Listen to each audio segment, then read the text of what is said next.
In a controversial move Friday, Mayor Bill de Blasio fired Mark Peters, the head of the city's Department of Investigation. The mayor cited abuse of power in dismissing the commissioner.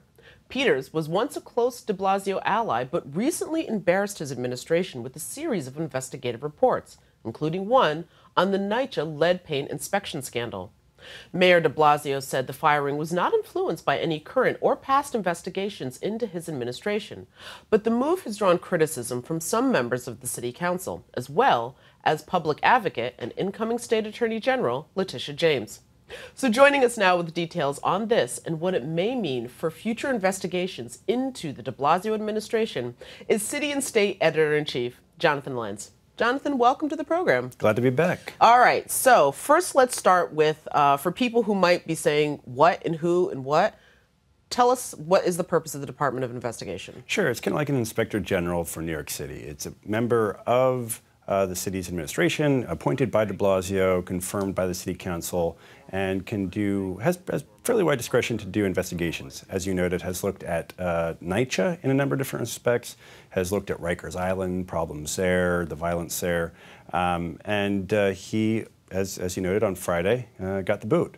So as we would hope that in any government that a cabinet member would be, or part of an administration, would be acting independently, even though they were put into place by whoever is the executive in charge.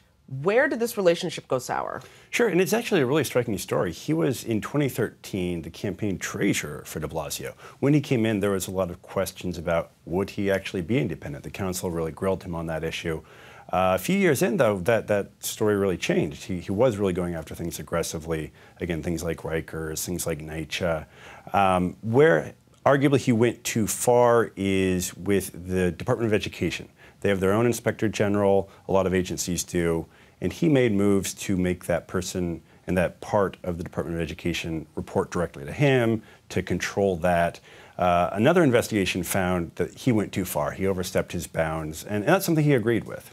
And who are these investigations into the city's chief investigator done by? I mean, why are we taking these other investigations' word for it? Sure, it's an independent investigator who is set up to look into that and to probe that. And it seems like most of it people agree with. Again, de Blasio, his administration said, look, this was a foundation for eventually terminating Peters. Peters himself agreed with some of it, that he overstepped his bounds.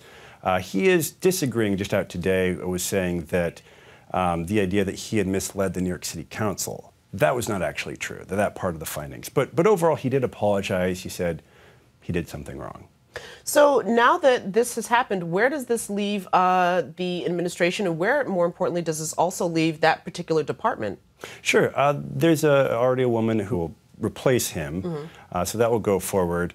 There is a question about how aggressive this agency will be, though, and that's really the argument Mark Peters is making. He's saying, look, I was going after the de Blasio administration too hard. They called, they complained, they weren't happy about these things we were looking into, and that's why they fired me. So it's something to pay attention to see what comes out. Obviously, the city council will look at it.